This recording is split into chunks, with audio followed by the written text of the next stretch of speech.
Bem, queridos, vocês podem se sentar.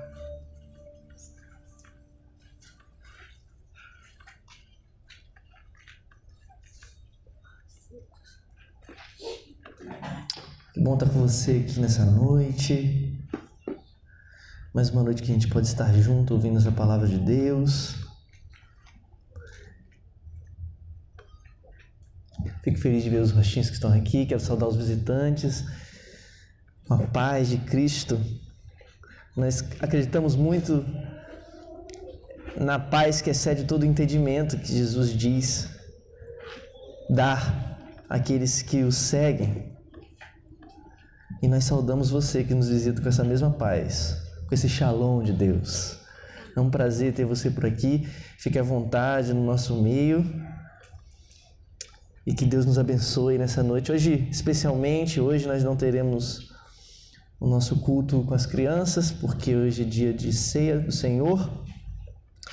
E nós acreditamos que na ceia é uma ocasião especial das crianças estarem conosco também, cultuando. As crianças precisam tanto aprender na linguagem delas, mas também cultuar com a gente, né, no nosso meio. E nós reservamos a ceia para elas poderem estar conosco.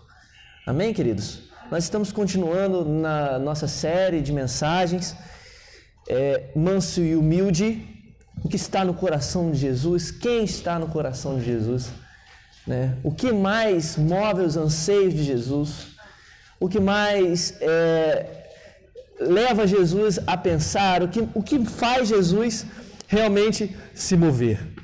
Nós estamos falando sobre isso. Nós estamos falando sobre o caráter de Jesus, quem Jesus é. E nós vamos continuar a falar. Semana passada nós vimos sobre como Jesus é cheio de ternura. E hoje nós vamos nos meditar em uma frase que Jesus diz nos seus discursos no Evangelho de João. Eu não o lançarei fora, ou eu de modo nenhum lançarei fora, ou eu jamais o lançarei fora. Onde está escrito isso? No Evangelho de João, capítulo 6, eu convido você para abrir a sua Bíblia. No Evangelho de João, no capítulo 6, nós vamos ler dos versículos 35 ao versículo 37. Você que não tem Bíblia, o texto vai ser projetado ali, para que você possa acompanhar.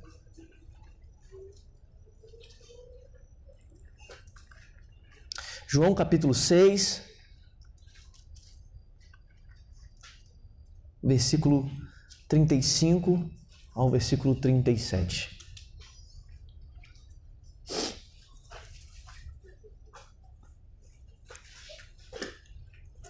Amém, queridos? Diz assim a palavra de Deus. Jesus respondeu: Eu sou o pão da vida. Quem vem a mim jamais terá fome, e quem crê em mim jamais terá sede. Porém, eu já disse que vocês não creem, embora estejam me vendo. Todo aquele que o Pai me dá, esse virá a mim, e o que vem a mim, de modo nenhum o lançarei fora.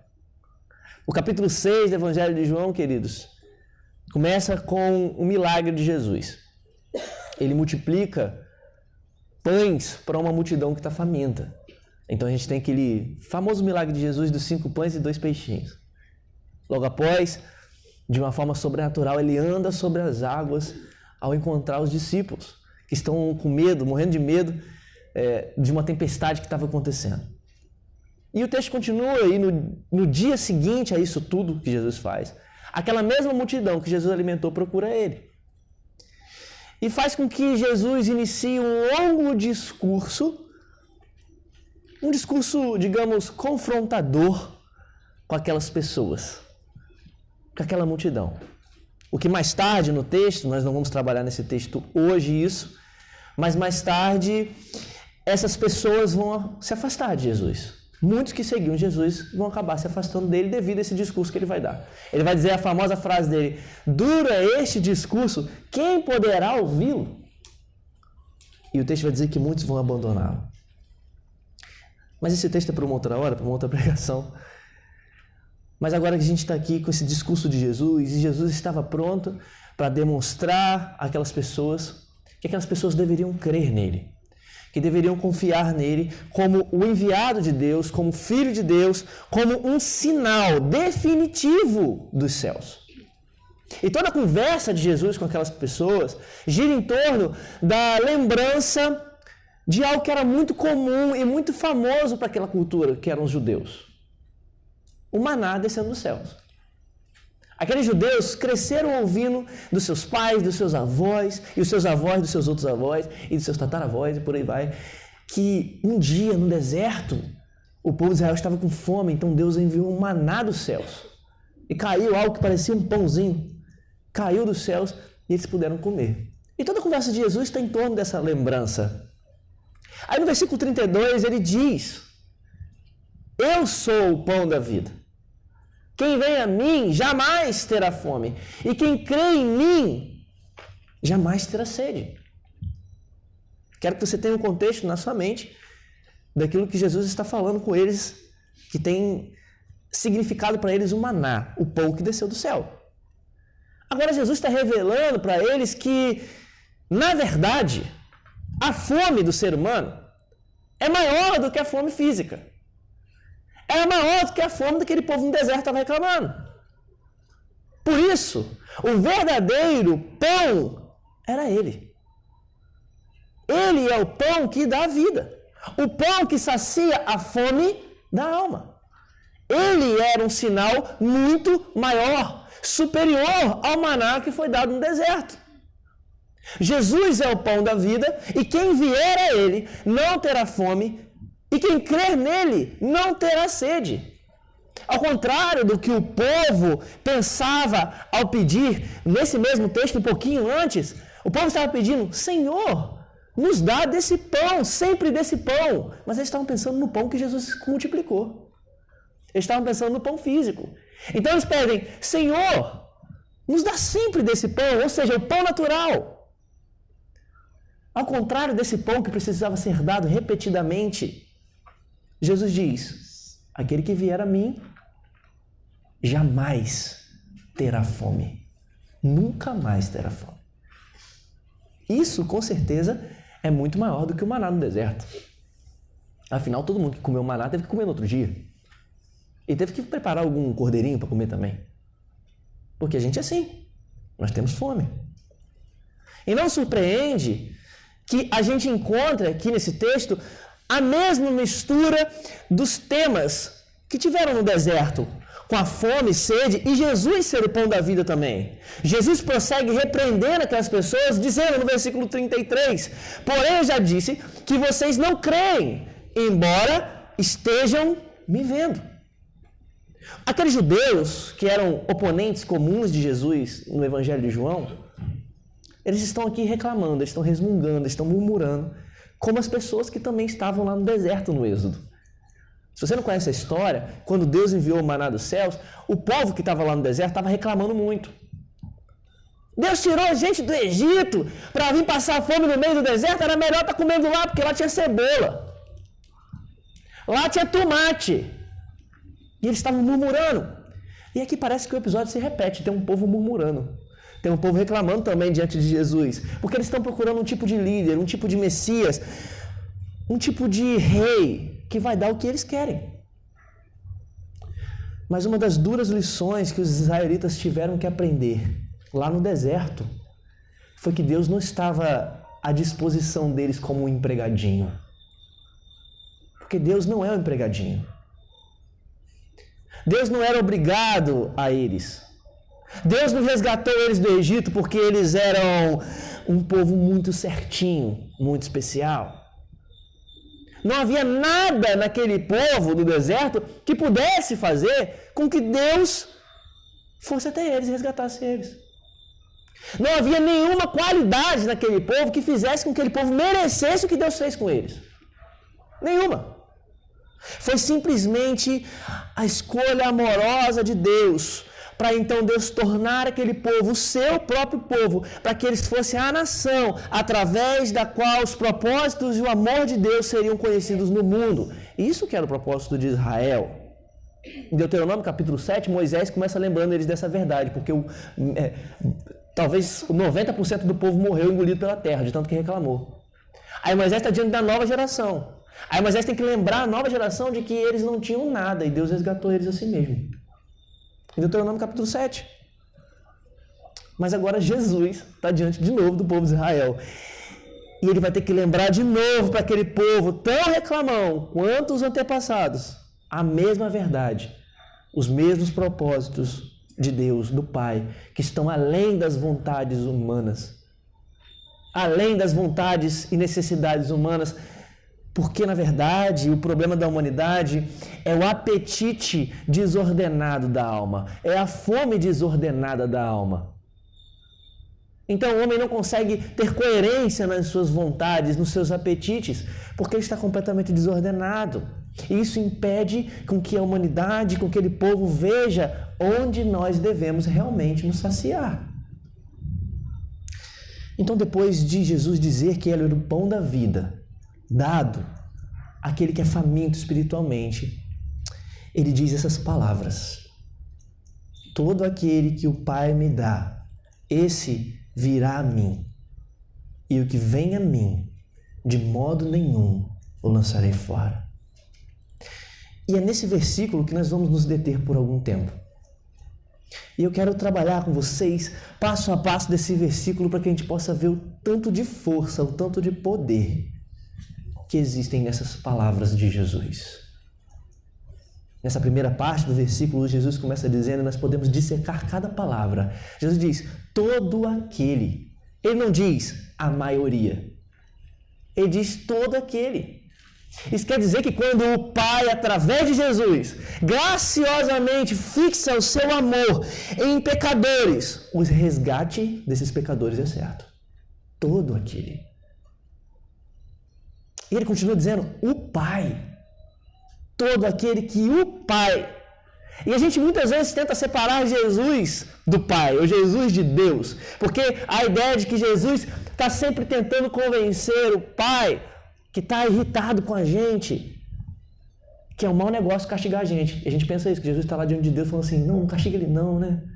Parece que Deus está sempre irritado com a gente. Mas o que a gente vê através dessas palavras de Jesus é que o próprio Pai que está ordenando a nossa libertação. Afinal, Deus é amor. Todo aquele que o Pai me dá.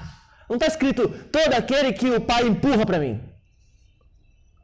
Está escrito todo aquele que o Pai me dá. O Pai se deleita confiando os pecadores aos cuidados de Jesus. Todo aquele que o Pai me dá, esse virá. Veja, o propósito da salvação de Deus nunca é frustrado. Eu quero que você entenda isso. Deus nunca está frustrado. Deus nunca está em crise. Ele não fica sem recursos. Se o Pai nos chama, nós vamos a Cristo. E isso é irresistível. É irresistível. Deus nos chamando e nós vamos a Ele. E ele continua, todo aquele que o Pai me dá, esse virá a mim. E o que vem, mesmo que a vontade do Pai que esteja nos trazendo a Cristo, nós não vamos a Cristo chorando, reclamando, sendo arrastados contra a nossa vontade, porque a gente não é robô. A obra da graça, ao nos chamar, é tão radical. A obra da graça irresistível é tão radical que ela faz com que nós convertemos os nossos próprios desejos a Jesus. Os nossos olhos se abrem, nós vemos beleza em Jesus, então nós vamos a Ele. E qualquer um, esse quem, é bem-vindo a Ele. Venha e seja bem-vindo a Jesus. E veja que interessante que Jesus está dizendo. Jesus diz, vem a mim. Ou seja, nós não vamos a um conjunto de doutrinas. Nós não vamos a um conjunto de regras religiosas. Nós não vamos a uma igreja, a um templo. Essas coisas podem até ser respostas. Mas Jesus está dizendo, vem a mim. De forma mais profunda, nós vamos a uma pessoa. Nós vamos ao próprio Cristo. Nós vamos à pessoa Jesus. E na segunda parte do versículo, Jesus confirma que aquele que vem a Ele de maneira nenhuma ele lançará fora. De modo nenhum vai ser lançado fora. E o texto usa uma negação enfática no grego que conduz a gente a perceber a força do que Jesus está dizendo. É como se Jesus estivesse dizendo: eu certamente nunca, repetisse isso de novo, eu certamente nunca expulsarei fora aquele que vem a mim. E ele nos leva até mais profundamente, como se ele estivesse dizendo: eu certamente preservarei aquele que está em mim. Eu certamente manterei aquele que está em mim. Nunca o expulsarei. Isso é profundo. E o fluxo do versículo segue tudo que o Pai dá a Jesus como seu presente para o Filho, certamente vai até Jesus. E quem de fato vai a Jesus será preservado por Ele. O grande problema, queridos, é que nós suspeitamos demais disso. Nós temos dificuldade demais com o coração de Cristo. E mais, nós achamos que a personalidade de Jesus é uma personalidade um pouco complicada. Isso dá insegurança e nós ficamos com medo. E o que Cristo faz é afastar o nosso medo com essa grande expressão que ele está dizendo nesse versículo: de modo nenhum, de maneira nenhuma. E ele corta a garganta de todas as objeções que a gente pode criar nas nossas incredulidades. John Bunyan foi um grande escritor do O Peregrino, que é o segundo livro mais vendido depois da Bíblia. Ele foi um grande escritor e pregador do século XVII, e ele diz uma frase muito interessante sobre esse texto. Ele diz que esta promessa de Jesus foi fornecida para responder todas as objeções, e responde todas elas. Mas eu sou um grande pecador, você diz. De maneira nenhuma eu lançarei fora, Jesus diz. Mas eu sou um pecador muito antigo, de longa data, você diz. De maneira nenhuma eu lançarei fora, Cristo diz. Mas eu sou um pecador de coração duro, você diz. De modo nenhum eu lançarei fora, Cristo diz. Mas eu sou um pecador desviado, você diz. De modo nenhum eu lançarei fora, Cristo diz. Mas você não entende, eu servi Satanás por muitos anos da minha vida, você diz. De modo nenhum eu lançarei fora, Cristo diz. Mas eu pequei contra a luz, eu pequei contra ti, você diz. De modo nenhum eu lançarei fora, Cristo diz. Mas eu pequei contra a misericórdia, você diz. De modo nenhum eu lançarei fora, Cristo diz. Mas eu não tenho nada de bom para oferecer, você diz. De modo nenhum eu lançarei fora, Cristo diz. Essa promessa foi fornecida para responder todas as objeções, e responde todas as objeções que os nossos corações podem criar. E essa promessa se estende pelo fato de que Cristo preservará fielmente aqueles que estão nele. Eu sei, nós dizemos, mas, porém ele diz, de modo nenhum eu lançarei fora. Pelo fato do pecado nos cegar, queridos, nós criamos muitas razões para achar que Jesus está pronto, antes de tudo, para nos expulsar. Nós somos naturalmente contrários à natureza da graça. Naturalmente nós somos fábricas de novas resistências ao amor de Cristo. E por isso nós nos mantemos distantes dele. Nós não vamos a ele. Porque há dentro de nós um motor que segue contra a graça de Cristo, que segue contra Cristo. Isso se chama pecado. E às vezes, mesmo que nós acreditemos que nós estamos em Cristo, nós tendemos a ter a sensação de que com algum tempo Jesus vai se cansar de nós e então ele vai se distanciar de nós. Isso acontece porque nós acreditamos e fomos ensinados a acreditar no próprio desempenho. Então nós começamos a construir castelos bonitinhos para tentarmos ser aprovados de alguma forma por Deus e pelos outros. Há duas maneiras gerais de se distanciar de Cristo ou de perecer de medo dele não nos aceitar ou nos abandonar. A primeira é essa do desempenho. Nós achamos realmente que precisamos ser bons o bastante para sermos aceitos. Já viu aquele papo?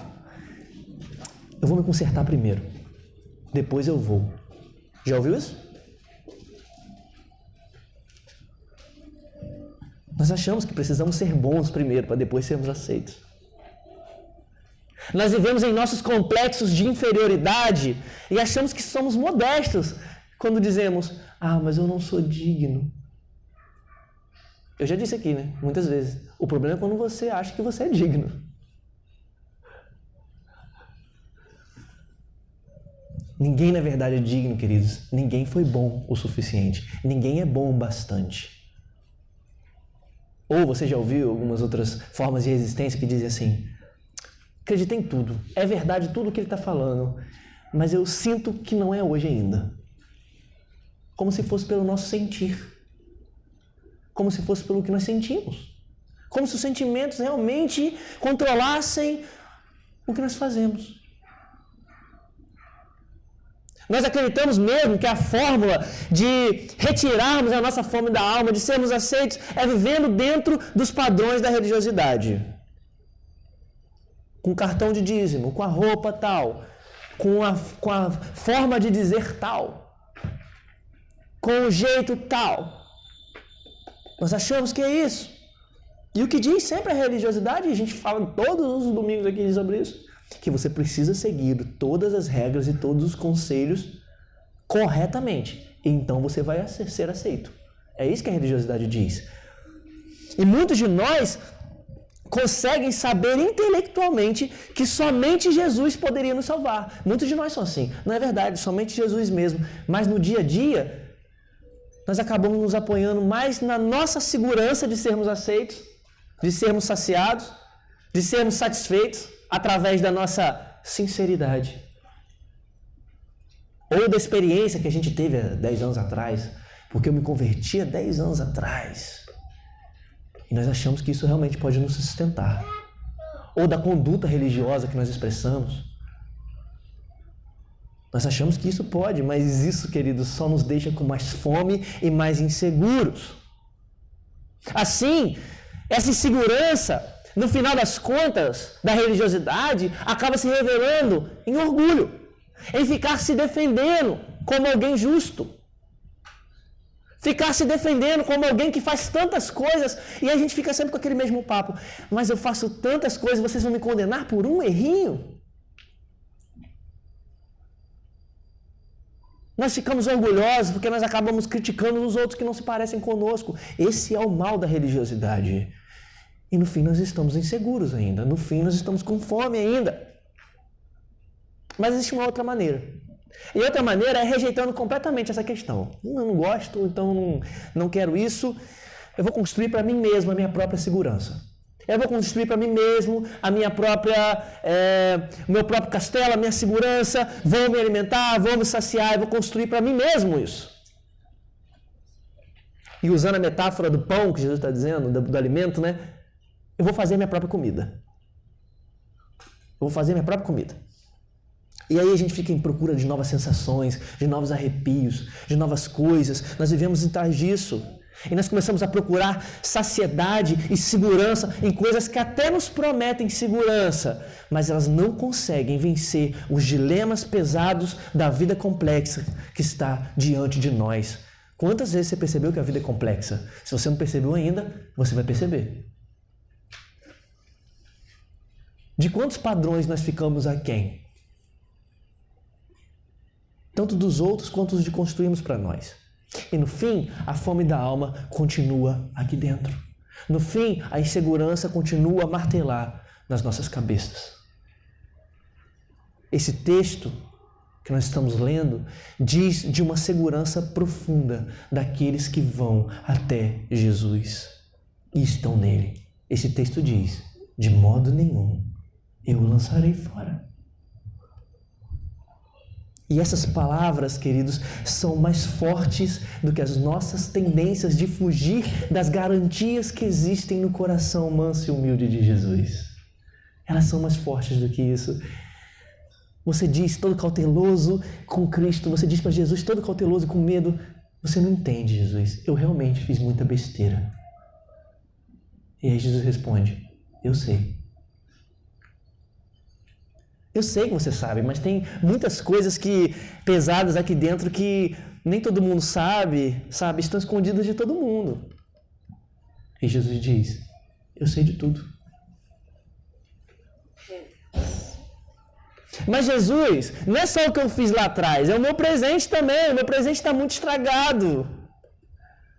E Jesus mais uma vez diz, eu sei. Veja bem, Jesus, deixa eu te falar uma coisa agora eu vou dizer isso para você falar que eu não estou te enganando. Eu não sei se eu vou conseguir me libertar disso de forma imediata. Eu não sei se eu vou conseguir me libertar disso rapidamente. E aí Jesus diz, eu vim para ajudar a gente a si mesmo. E a gente hesita. Você não entende, Jesus, as minhas ofensas são exatamente contra você. Então eu sou a pessoa certa para perdoar elas. Jesus diz. Mas Jesus, quanto mais sujeira você vir em mim, quanto mais sujeira você olhar aqui dentro, você vai se afastar de mim em algum momento. E Ele dá as mesmas palavras que nós estamos lendo nessa noite. Aquele que vier a mim, de maneira nenhuma, de modo nenhum, eu o lançarei fora. Como diz o antigo pregador que nós mencionamos, de Ambânio, esta promessa foi fornecida para responder todas as objeções. E a responde. Cristo vai manter as ovelhas dele na sua mão, na sua destra, firmadas nele. Eu sei, todos nós temos nossos limites. Se alguém nos ofender muito, ou se nós ofendermos muito, se nós trairmos, ou se nós formos traídos, se decepcionarmos, ou se nos decepcionarem, nós lançaremos fora, ou seremos lançados fora. Isso é a selva de pedra que nós vivemos. Mas com Cristo não é assim. Esse não é o coração de Jesus. Ele tem um coração manso e humilde. Mas de onde que vem tanta segurança assim, João? Como nós podemos estar firmes que você não está mentindo para nós nessa noite, João? O que seria firme e suficiente mesmo para nos sustentar mesmo em meio a tantos fracassos? Como ele faz isso? Amados, a verdade é que para que nós tenhamos o abraço seguro de Jesus aqui e para sempre, ele teve que seguir o seu caminho em direção à morte. É para onde João, o evangelista, vai nos levar em alguns capítulos à frente. Inocentemente, ele foi abandonado e humilhado, e tomando sobre si a nossa insegurança, nossa falsa confiança, nossas tentativas de saciar a fome, nossos medos e os nossos fracassos, ele tomou sobre si e derramou o sangue precioso, muito mais valioso do que qualquer ouro e qualquer prata desse mundo, para então remir e lavar o seu povo. Aqueles ombros cansados seguraram todos os pecados do seu povo, para também poder nos segurar quando nós estivermos perto de cair. Aquelas mãos sustentaram a dor de serem pregadas, para que elas possam também sustentar a gente na nossa dor e escuridão. Ele realmente foi o pão, mas o pão esmagado e servido e moído, para que a promessa dele se firmasse para sempre e nós jamais tivéssemos fome novamente. Aleluia. Mas mais profundamente, ele recebeu o castigo da ira de Deus, que era destinada para cada um de nós. O castigo de Deus, porque nós estávamos separados. E o que nós merecíamos era esse castigo devido ao fato de nós pecarmos contra Deus. Tudo bem, eu sei que o seu pecado ofende o seu amigo, ofende eu não sei quem, mas antes de tudo ofende a Deus. E ele suporta esse castigo. E então ele foi lançado fora, ele foi expulso da presença do próprio Pai, porque o pecado precisa ser castigado. Ele foi lançado fora na cruz, para que nele nós possamos ouvir essas palavras do seu coração. Eu não lançarei fora. Sabe por quê, queridos? Porque a graça é muito mais profunda do que as feridas que a cruz causou em Jesus.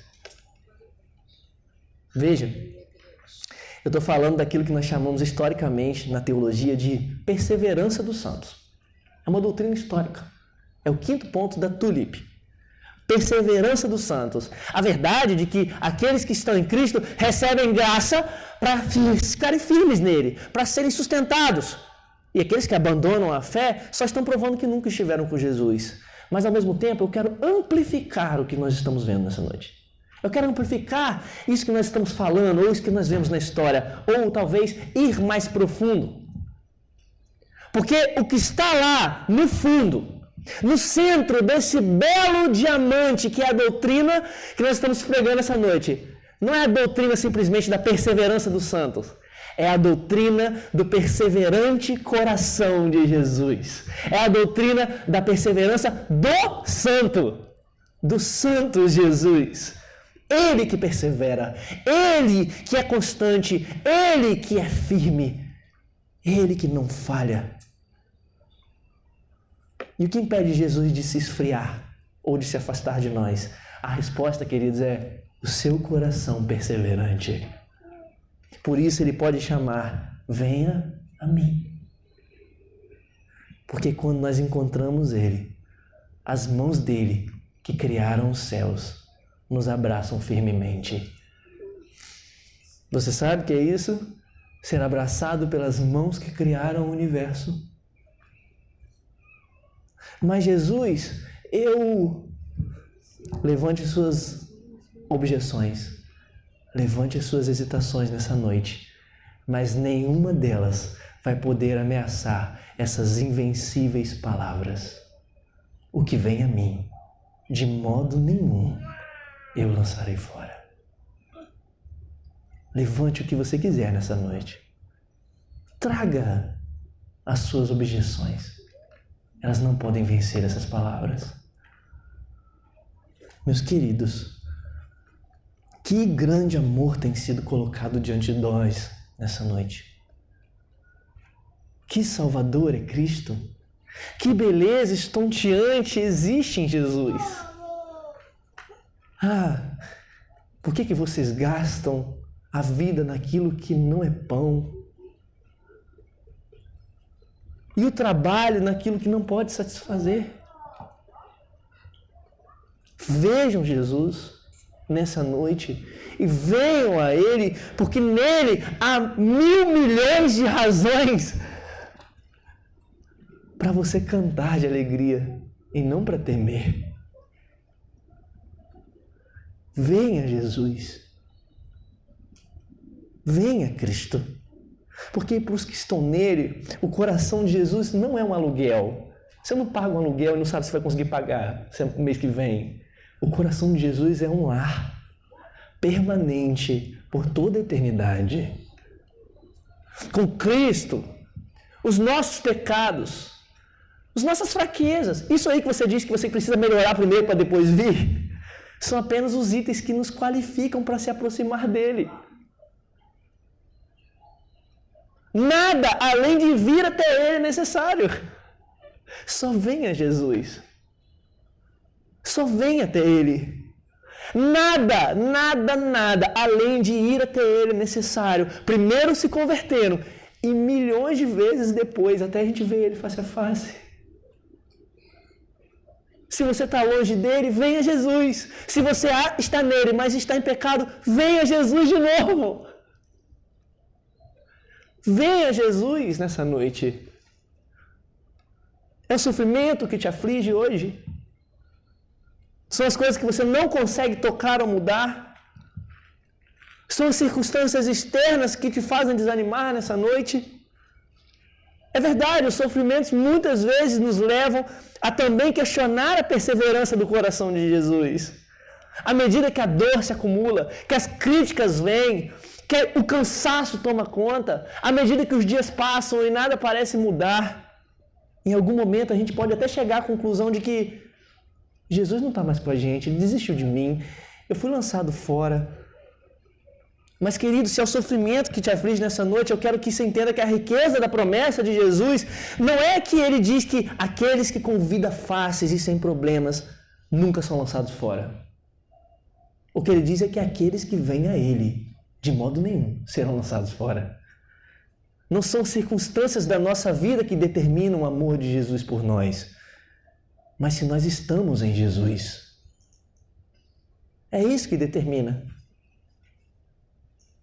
E olha que graça!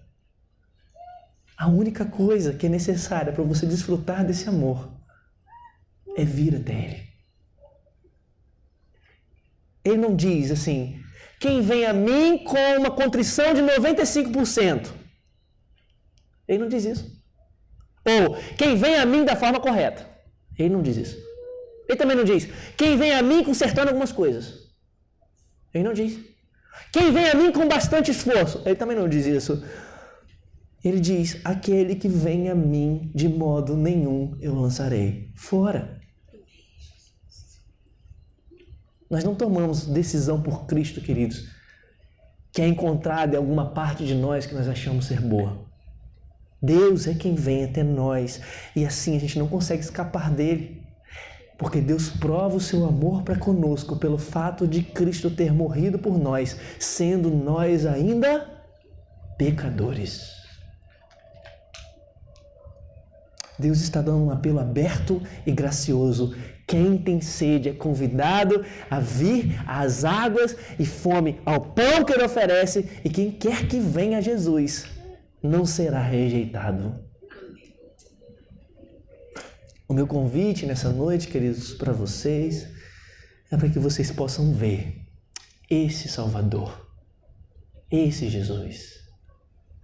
Oh, que Salvador! Oh, que feridas profundas! Oh, que beleza infinita! Ele não é maravilhoso? Vejam a revelação única de Deus em Jesus. E então, saboreiem o pão do céu. O meu convite é para que você possa vir até Jesus e possa sentir, talvez, pela primeira vez na vida, alguém que não vai deixar você. Alguém que não vai desistir de você. Alguém que não vai frustrar você. Alguém que não vai decepcionar você. Alguém que vai permanecer ali. E alguém que vai te segurar também. A fé, queridos, que Jesus está pedindo, não é como tirar uma prova de alguma coisa, sabe, sem sentir o gosto. Também não é só admirar. Essa fé não consiste em um conjunto de regras, uma sistematização teológica. Essa fé se compara a comer. Jesus está dizendo, coma do pão. E significa se identificar completamente com Jesus. Se identificar com Ele. Deixar com que Ele nos transforme. Deixar com que Ele mude a gente. Deixar com que as garras dele vão a profundo a nossa pele de dragão. E seja arrancada de nós essa pele. As palavras e a vontade de Jesus devem ser assimiladas em nós como se fosse o nosso próprio ser. A fé em Jesus é algo de primeira necessidade.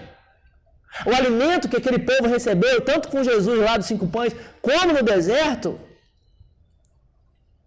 foi até sóbrio. Mas se eles não comessem de novo, eles iam morrer de fome. O desempenho e as coisas desse mundo até dão uma sensação de segurança para você. Mas você vai ficar perdido. Sabe por quê, queridos? Porque a verdade é que sem Jesus não há verdadeira vida, não há nenhuma segurança, nem agora e nem depois. Venha Jesus nessa noite. Venha Cristo.